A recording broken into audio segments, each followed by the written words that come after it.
Hello, I am Sebastián Izquierdo from Chile, and I want to respond to the Council of Trent video of last night. The name of the video is Can Libertarians Be Catholic? It's an interview that went on between Trent Horn and the people from Reason TV. I'm not a native English speaker.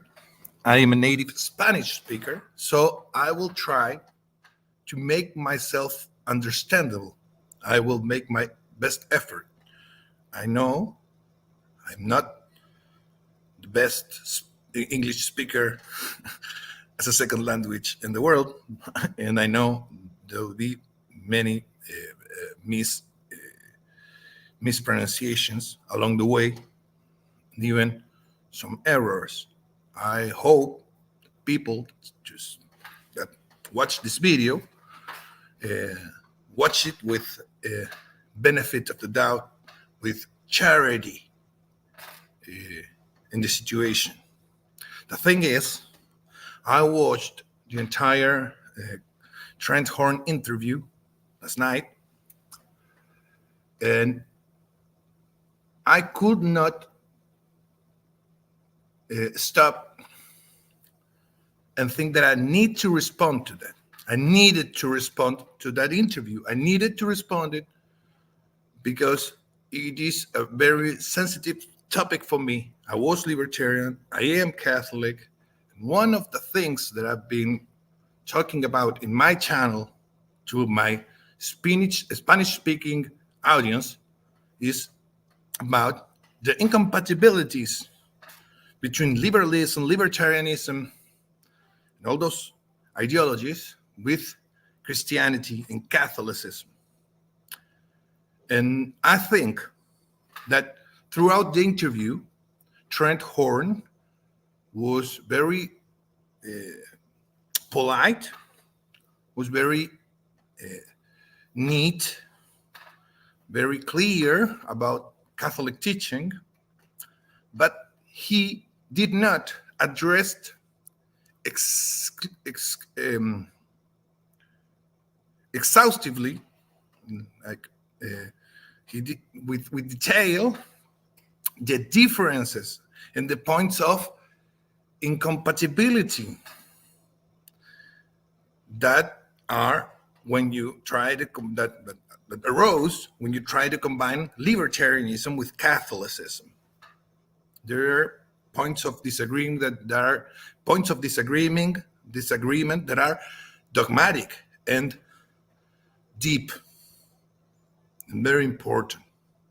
So I want to address this to an English-speaking audience. If there is some English-speaking audience that wants to listen to me, why should they? But here I am. I needed just to explain this. So I will get started. The core of libertarian thinking is the subjective value theory. This is the core. They can say the core is so that the core is, they're lying. The core is subjective value theory. And they can say subjective value theory is just an economic theory. Yeah, but Ludwig von Mises says that economy is about all human action. All human action. So it's just economy means it's just all human action. Subjective theory of value is the ideological matrix from where the non-aggression principle or non-aggression axiom is born. It's the matrix from where it's born. The non-aggression axiom, non-aggression principle is born from the subjective value theory, the subjective theory of value. The issue is, if you have a subjective theory of value, every end to pursue is good. The people who pursue any end whatsoever, any goal in their lives, they're pursuing a good goal because for them is good, because they subjectively understand that goal as a good goal, and the proof of that is that they are pursuing that goal. That's the axiom, fundamental axiom of libertarianism. So, if every person is pursuing a good goal, you cannot or should not interfere with the pursuit of that goal, because the act of pursuing the goal is the proof that the goal they're pursuing is a good goal. Do you see where I'm going? There erupts the non-aggression principle as a way of establishing an ethic commandment for all the people that they cannot intervene in the goals the other ones are pursuing, because all the goals, all the ends, all the objectives which people pursue in their action are good by definition because they are pursuing them. And so there goes the non-aggression principle, non-aggression axiom, and in the political libertarian theory. It's born from that. And someone will tell me, well, they are libertarian objectivists. No, they're not libertarian. Objectivists are another group that, because politically they think alike with libertarians, they're together. But philosophically, they are opposites. So we are not going to talk about objectivists in this video. Only libertarians in the true sense, in the Austrian sense, in the Murray-Rothbard sense. Libertarians in the Murray-Rothbard sense, in the Ludwig von Mises sense. Libertarians, subjectivist libertarians, individualistic subjectivist libertarians. Objectivists, I will not approach them in this video. If the people that speak English and watch my video, if they watch them, why should them? But if they do, ask me. I can address objectivism in another video. So, if you follow this rationale, this thinking path, you can arrive to conclusions like Murray Rothbard did, who said you can abandon your children. You're not interfering in other people's goals by abandoning your children. You're not committing aggression against anyone by abandoning your children. That's Murray Rothbard, the founder of the Libertarians, the writer of the Libertarian Manifesto. So you can see that's very anti-Catholic. The issue is that libertarians and Catholics would have on the surface many points of agreement, like the interview of yesterday of Trent Horn showed. But there are agreements on the surface, because deep down, we don't think not even alike. Every group of people have dogmas. Every group of people have dogmas. You cannot claim to be flat earther if you don't believe the earth is flat. For you to participate, for you to belong to the group of flat earthers, you need to believe the earth is flat. For you to be part of the Catholic Church, you need to believe the dogmas that make you Catholic. And for you to be libertarian, you need to believe the dogmas that makes you libertarian. Otherwise, you're not libertarian. not a flat earther, by the way, just an example. So, the first practical problem we have between libertarianism and in Catholicism, we have it in the concept of indifferentism. Indifferentism has been condemned by many popes in many encyclical letters. But I want to put forward one that's very important about this. It's quanta cura and the syllabus erroreum. Quanta cura and syllabus are very explicit about this idea of subjectivism, indifferentism, and this radical individualism that arose from that. Because a Christian person, not even just a Catholic, but a Christian person cannot be indifferent. And the libertarian person has the obligation to be indifferent. And that's a very conflictive issue, because if you want to be Christian and libertarian, you need to hold yourself a contradiction. Libertarian is obligated by its dogmas to be indifferent, to don't care about others, because if you care, you intervene. If you intervene, you violate the principle. If you care from the perspective that the value they're seeking, the goal they're trying to achieve, is not good. And the dogmas of libertarianism tells you if a person pursues a goal, that goal is good because the person is pursuing it. So you are in contradiction by being even Christian and libertarian. You cannot be indifferent if you're a Christian. So if you're a libertarian and you encounter an atheist, you can talk with the atheist, but you cannot care. You cannot intervene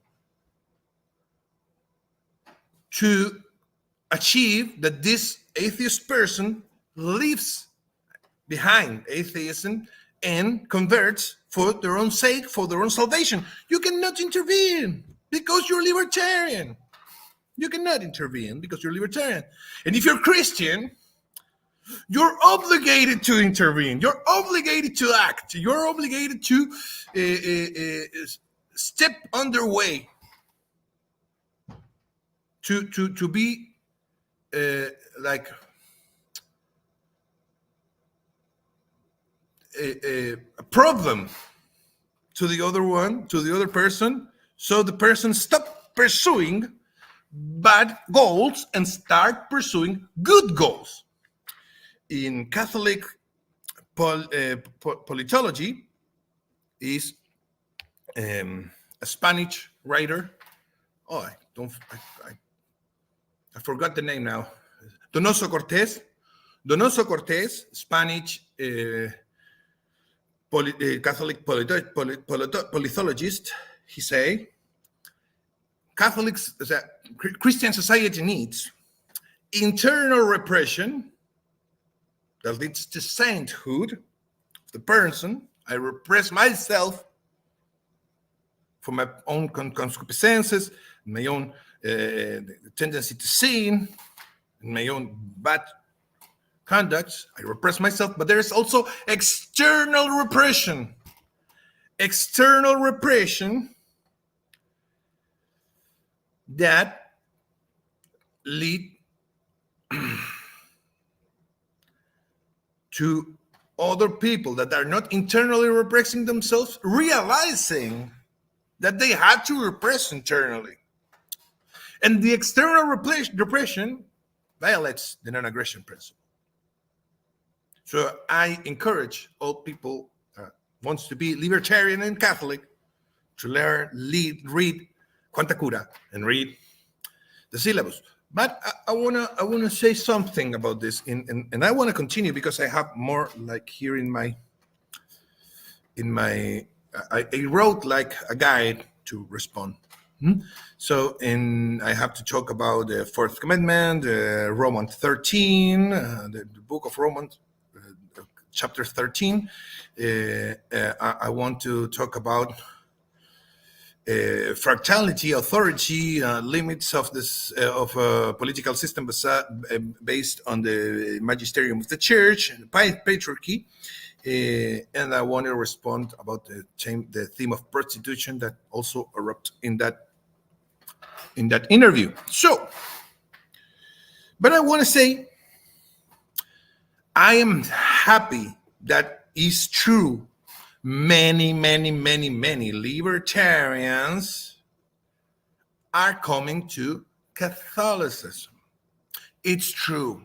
It's true in the States, it's true in Canada, it's true in Argentina, it's true in Chile, it's true in Peru, it's true everywhere. Many libertarians are coming to Catholicism. The issue is they don't stay that way. Because sooner or later, they're going to discover that their libertarianism is not compatible with their Catholicism. And they have to struggle with themselves what they care more. And most of them will end up just Catholic and not libertarian. And that's the truth. And you got to know that. Sooner or later, you're going to realize it's not compatible and you're going to have to choose. And that's a good thing. That's a good thing. You're getting your chance of salvation. I got my one. I got mine. And I did not miss it, my opportunity. So, let's continue. In Christianity and Judaism, by that matter, we have the fourth commandment. The fourth commandment is to honor thy father and thy mother. And to honor father and mother not only means to honor every scholar from Judaism, Catholicism, agree upon the fact that honoring father and mother means also obeying father and mother, and also obeying the religious authorities, and also obeying the civil authorities, and also obeying military authorities.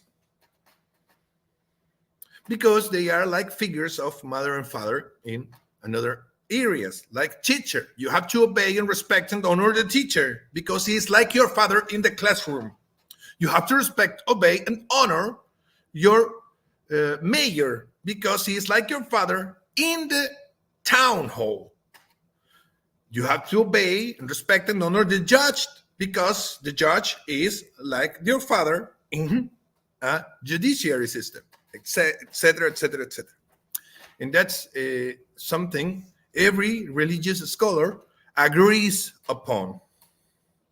But libertarianism says it's not mandatory to honor, respect, and obey authorities. It goes the opposite. The good thing for libertarians is not to obey authority. It's not to respect, honor, and obey authority. In Romans chapter 13, we know that every power on earth is given by God, and we have to obey them. With the only exception is that God doesn't, is that if they are ordering something that God forbids. So if my politician tells me to have an abortion, I will not obey, not to dishonor him, not to disrespect him, but because his orders, his laws are contradicting superior law, it's divine law. But when it don't contradict superior law, when it doesn't contradict divine law, we have to obey because that's the fourth commandment. That's the fourth commandment. That's the full extension of the fourth commandment.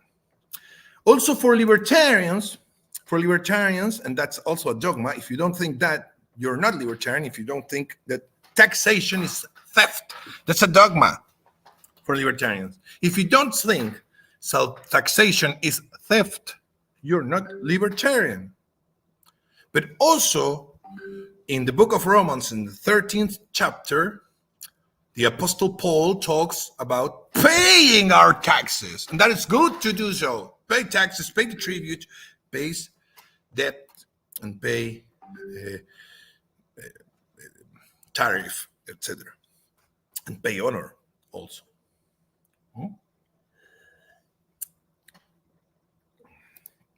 So there we have another contradiction, another conflict. Yeah, fine, let's continue. So if libertarianism, socialism, communism, conservatism, communism, fascism, Nazism, all of them are ideologies, political ideologies that are incompatible with Catholicism. They're incompatible with Catholicism. What will be the political project, the political understanding that can be compatible with Catholicism? And I can explain that to you. I will. Because, in fact, it's true that the Catholic Church does not prescribe any system of government. But the things that politically the church prescribes are very leading to understand what sort of form of government is the best or the more Catholic. So first, you have the issue of authority. We just talked about that. Fourth Commandment, authority. Which are the first authorities of the person according to Catholicism? Father and mother. And according to the Bible, who is authority to the other? The father, the head of the family, the pater, the husband, is authority to its wife. The husband is the head, the wife is the body. The husband has to love his wife like church, like Jesus loved this church, and the wife has to obey the husband like the church obeys Jesus, like a church obeys Christ. That's in the Bible. So we know that we have a patriarchy, and that's the basic Catholic form of government. We have a patriarchy in the nuclear family. We have a husband, that's the king of its family. We have a wife, that's the queen of its family. And we have the children, they're the subjects of the family. And that's the basic structure. This basic structure, it's sovereign. Sovereign. It's independent politically because it's a real authority, sovereign authority in the. Sorry, I can't pronounce sovereign, but I hope you understand that.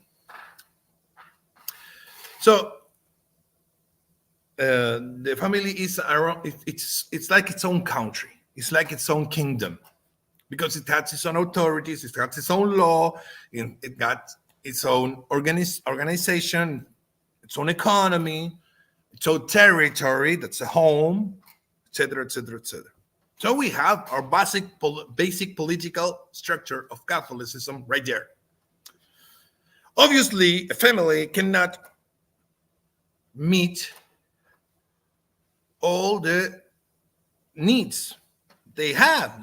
They need to interact with other families. And families interact in various different ways. They interact through the market, economically, buying and selling goods.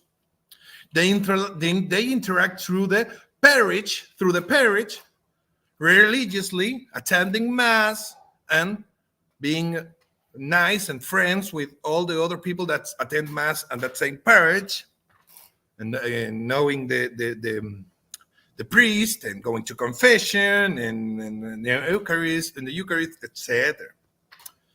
They interact like economically through the market, families, religiously through the parish, and politically, the families can do two things. One thing is to subject to another more powerful family that's able to protect many families, like a very powerful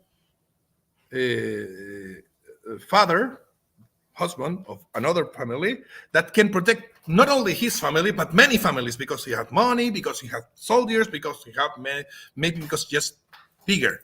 I don't care. He can protect many families, so many families can say, "We subject to your protection," and he becomes their judge and their leader and their political authority. The other thing that families can do is get together and form a council, an assembly of fathers, of husbands, of family leaders to protect and judge and organize themselves collectively. And that leads us to understanding that the form of government, the political form of the Catholics must be something like the medieval Europe, where you have all these fractal and for us chaotic forms of government. We say, oh, that's chaos. We have like the duchy and the count and their kingdom and the principality and the bishop and the papal states and the family and the feudal lord and the free city and the Republic of Venice and the kingdom of whatever.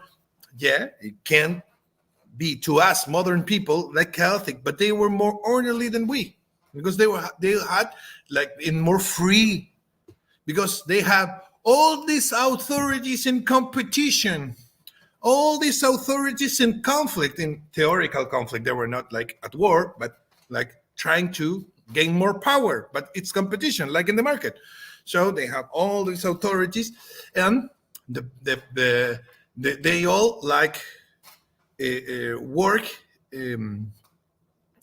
like competing and like putting and overlapping in a fractal manner, like irregular iteration. It's very beautiful to understand it in full complexity and deepness. And that's what results of a system of government, a board. Thank you, Carlos Rivera. A board, assembly, etc. But you have like this beautiful outcome from the basic axioms of political Christianity and political Catholicism. This beautiful resulting pattern of many little states and little republics and little duchies and counts and kingdoms and principalities and the dioceses, bishops, and all intertwined and working with each other and against each other in harmony, like in the market. It's very similar to the market. That's why many libertarians that become Catholic end up being traditionalist. That's the ideology that puts forward the idea of the Middle Ages, the Middle Ages and feudal and this fractal order. So, and that's very beautiful, and I think that is so nice and that's so beautiful, that's so splendid and so incredible that we Catholics must put it forward, like explain it to other people so they can understand that there is more to it. There's more, like, there's not only like fascism and communism and capitalism and liberalism, and that's all there is, and you have to choose a side, and we're gonna kill each other, because if the fascists get in power, the world is over, and the communist gets in power, the world is over. If the liberal gets in power, the world is over. And if the Nazis gets in power, and the capitalists get in power, and the world is over, always the world is coming to an end, and we're always fighting and killing each other because you're right wing, I am left wing. It's a awful system we have, and we think it's orderly, and we think it's better than the system of the family, the basic system of humanity that's written in our hearts as law. That's why pagan peoples had this very system before they went Christian. And they didn't change it because it's natural. It's obvious that you have to obey your father. It's obvious that your father has to protect you. Obvious that your father have to join with other fathers to figure out a way to protect you, or to subject to another father more powerful that can protect you and your children.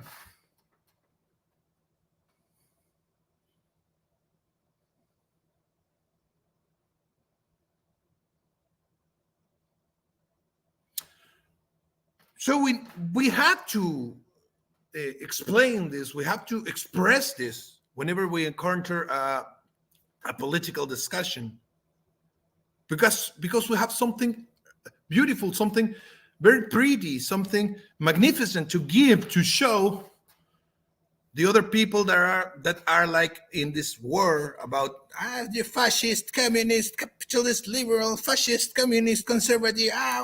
Well, it's very pathetic, and wrong, and hateful.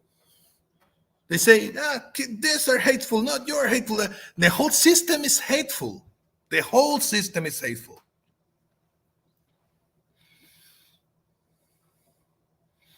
So, finally, during the discussion between Trent Horn and the recent TV people,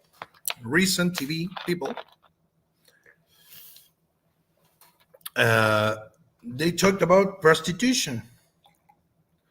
So Trent Horn talked about how Thomas Aquinas was against banning prostitution, because Thomas Aquinas said that it makes more evil to ban it than the evil it makes to have it.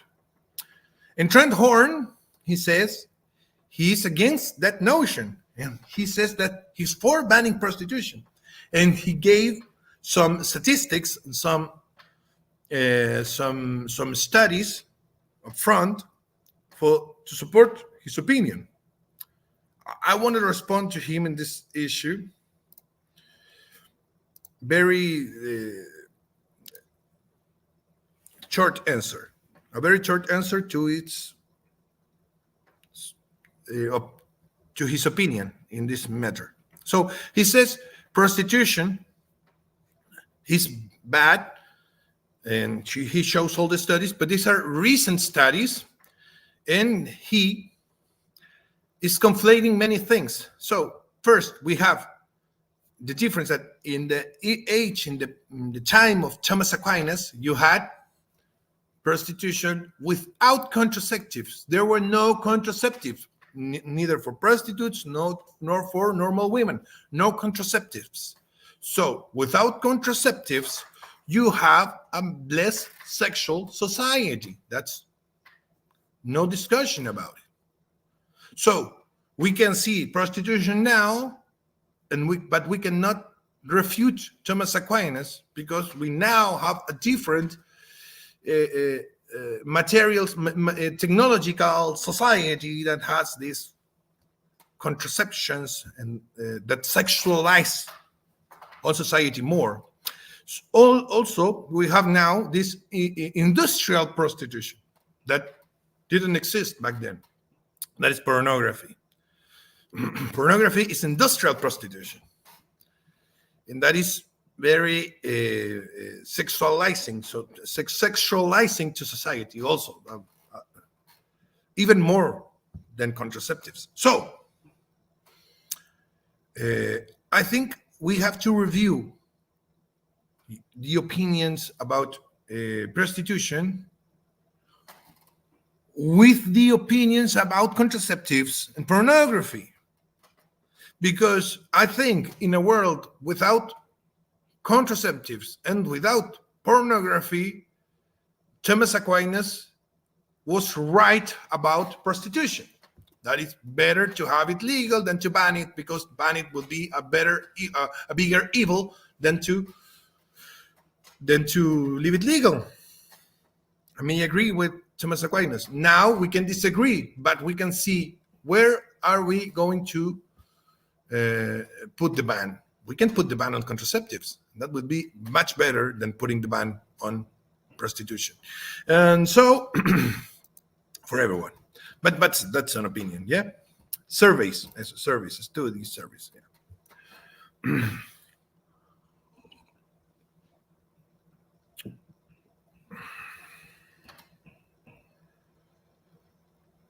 So that's my response.